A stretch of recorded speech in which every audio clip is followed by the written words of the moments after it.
మండల వైఎస్ఆర్ కాంగ్రెస్ పార్టీ ఆధ్వర్యంలో ఈరోజు విరాడపల్లి గ్రామంలో గడప గడపకు వైఎస్ఆర్ పార్టీ అనే కార్యక్రమాన్ని తీసుకుని మురాడుపల్లిలోని గడప గడపకు ఈరోజు వెళ్ళాలని ఇక్కడికి రావడం జరిగింది.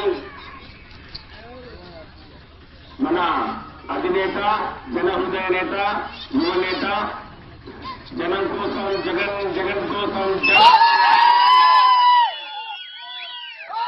అందరికీ తెలిసిందే. జగనన్న ఆదేశాల మేరకు ఈరోజు రాష్ట్రమంతటా ఈ గడప గడపకు వైఎస్ఆర్ పార్టీ అనే కార్యక్రమాన్ని చేపట్టడం జరిగింది. కార్యక్రమంలో భాగంగా ఇక్కడికి వచ్చినటువంటి ముఖ్యంగా వైఎస్ఆర్ కాంగ్రెస్ పార్టీ ఎర్రగొండపాలెం మండల కన్వీనర్ కిరణ్ గౌడ్ గారికి, టౌన్ ఇన్ఛార్జ్ గవర్నీలు సోదరులు దళితుల గారికి, వేదిక మీద చాలా మంది పెద్దలు ఉన్నారు. ఓపిరెడ్డి గారు ఉన్నారు, మరి ముఖ్యంగా చంద్రప్రసాద్ గారు ఉన్నారు, మరి ఎంపీ గారు ఉన్నారు, విజయభాస్కర్ గారు ఉన్నారు. మీ లోకల్ ముఖ్యంగా ప్రాంతం మీ యొక్క నాయకుడు, మీ నాయకుడు, మన నాయకుడు మరి రంగారెడ్డి గారు అయితేనేమి, రామలింగారెడ్డి గారు అయితేనేమి, ముసారెడ్డి గారు అయితేనేమి,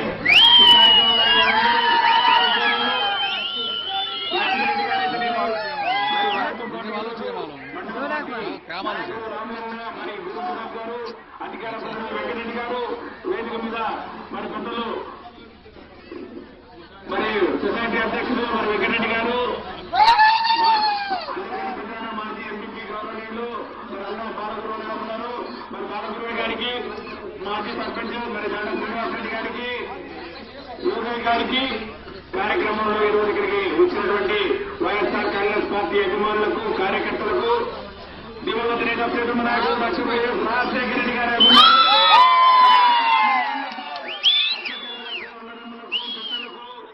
పత్రికా విలేకరులకు అందరికీ ముందుగా వైఎస్ఆర్ కాంగ్రెస్ పార్టీ ఎర్రగొండపాలెం నియోజకవర్గం తరఫున మీ అందరికీ చేతులు జోడించి సవినీయంగా తెలుగుదేశం పార్టీ ప్రభుత్వం ఈరోజు అధికారాన్ని చేపట్టి 2 సంవత్సరాల పైచిలుకైంది. ఈ 2 సంవత్సరాల కాలంలో వాళ్ళు ఏ కార్యక్రమం చేశారు, ఏ సంక్షేమ కార్యక్రమం చేశారు, ఎంతమందికి ఈరోజు ఆ సంక్షేమ కార్యక్రమాలు అందుతున్నాయి అనే విషయం ఈరోజు నాకన్నా ఈ యొక్క రాష్ట్ర ప్రజలకు బాగా తెలుసుకునే సంగతి కూడా సమయానికి మనం చేసుకుంటా ఉన్నా. ఈరోజు ఎలక్షన్ జరిగిన వైఎస్ఆర్ కాంగ్రెస్ పార్టీ నాయకత్వంలో అధికారులు అందరూ ఆశించారు. 2 సంవత్సరాల క్రితం ఉన్న సర్వేలు అయితేనేమి, రాష్ట్రాలు అయితేనేమి, ఇతర రాష్ట్రాలు అయితేనేమి, దేశంలో ఎవరైనా కూడా మరి ఉపయోగించిన ఆంధ్రప్రదేశ్ లో ప్రభుత్వం ఏర్పాటు చేసింది ఏదడిగినా వైఎస్ఆర్ కాంగ్రెస్ పార్టీ అని అందరూ అనుకున్నాం. కానీ ప్రజల తీర్పు ఇంకో రకంగా వచ్చింది. జగనన్నలో ఈరోజు వైఎస్ఆర్ కాంగ్రెస్ పార్టీని ఈరోజు ప్రతిపక్ష హోదాలో పెట్టడం జరిగింది. చాలా సంతోషం.